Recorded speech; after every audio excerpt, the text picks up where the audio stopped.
নমস্কাৰ।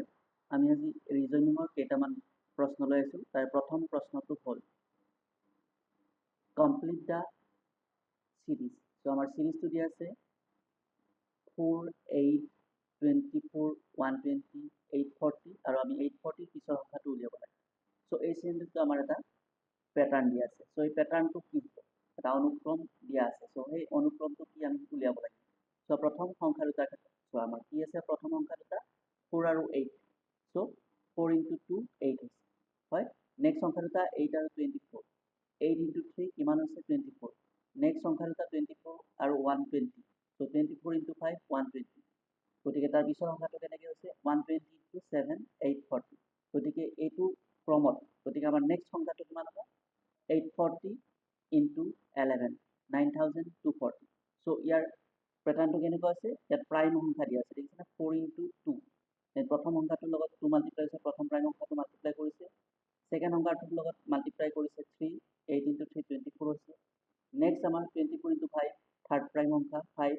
Next fourth prime সংখ্যা আমাৰ কিমান 7 হয়। চ' 120 into 7 আছে গতিকে আমাৰ ফিফ্থ প্ৰাইম নাম্বাৰ 11 হয়। চ' 840 into 11 9240। চ' আমাৰ উত্তৰ হৈছে 9240।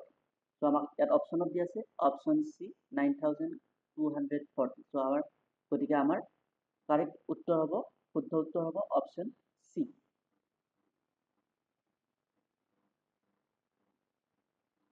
এতিয়া আমি নেক্সট প্ৰশ্নটোলৈকে আছোঁ। নেক্সট প্ৰশ্নটো দিয়া আছে কমপ্লিট দ্য চিৰিজ আৰু শ্ৰেণীটো দিয়া আছে চিৰিজটো দিয়া আছে 2 6 15 31 56 আৰু 56ৰ পিছৰ সংখ্যাটো উলিয়াব লাগে। চ' ইয়াতো এটা পেটাৰ্ণ দিয়া আছে। চ' সেই পেটাৰ্ণটো কি চ' ইয়াৰ পেটাৰ্ণটো চোৱা প্ৰথম দুটা নাম্বাৰৰ ক্ষেত্ৰত চোৱা 2 আৰু 6। 6 minus 2 equal what 4। 4 means 2 square 2 into 2। again next দুটা সংখ্যাত চোৱা 6 আৰু 15। 15 minus 6 9 3 into 3 but 3 square। next সংখ্যা দুটাত চোৱা 15 আৰু 31ৰ ক্ষেত্ৰত 31 minus 15 16 that is 4 square 4 into 4।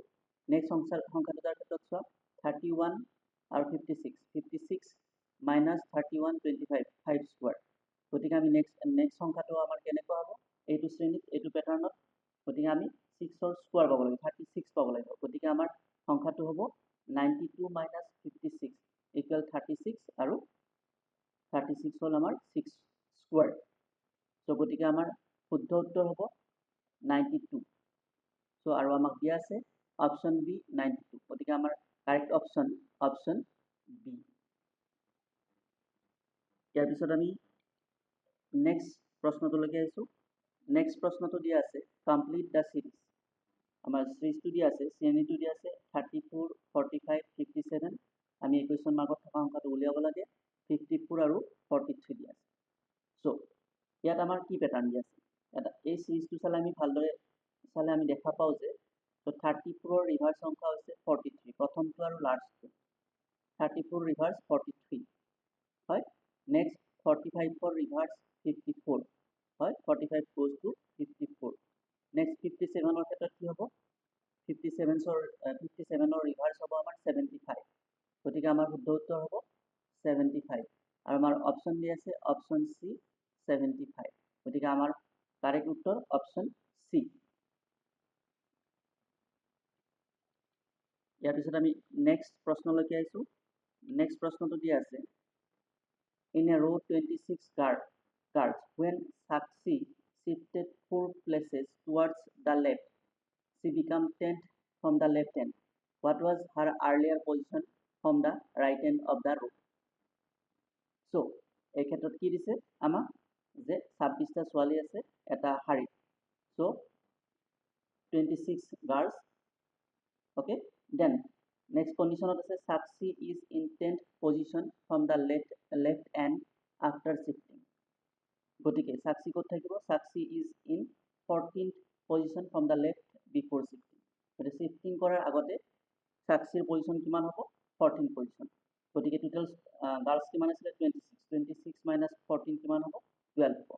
চ' Sakshiৰ আগত কিমান থাকিব 12 গাৰ্লছ থাকিব।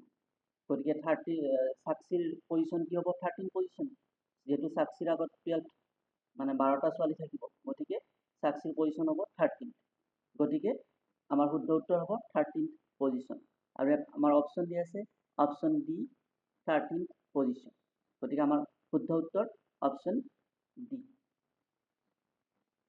ইয়াৰ পিছত আমি নেক্সট প্ৰশ্নটোলৈকে আহিছোঁ। নেক্সট প্ৰশ্নটো দিয়া আছে identify the wrong number in the series. আমাৰ চিৰিজটো দিয়া আছে, শ্ৰেণীটো দিয়া আছে 2, 4, 8, 14, 22, 30। গতিকে এই শ্ৰেণীটোৰ আমি পেটাৰ্ণটো চাব লাগিব। পেটাৰ্ণটো কি দিয়া আছে? চ' পেটাৰ্ণটো চোৱা ইয়াত ভালদৰে 2 + 2 = 4 and 4 + 4 8, 8 + 6 14, 14 + 8 22।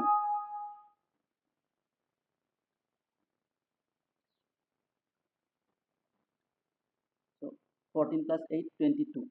গতিকে আমাৰ 22 + 10 কিমান হ'ব? 22 + 10 32 হ'ব। আৰু কিন্তু আমাৰ অপশ্যনত দিয়া আছে কি? আমাৰ শ্ৰেণীটোত দিয়া আছে কি? 30 দিয়া আছে। গতিকে আমাৰ ৰং নাম্বাৰ কোনটো হ'ব? 32 হ'ব।